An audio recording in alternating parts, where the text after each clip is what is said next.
Hi everyone!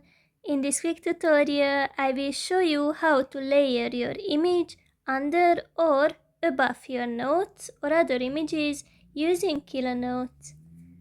Go to Kilonotes and select a document you would like to work with.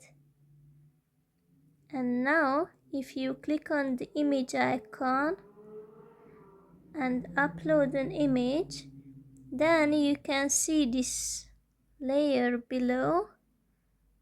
I will show it layer below.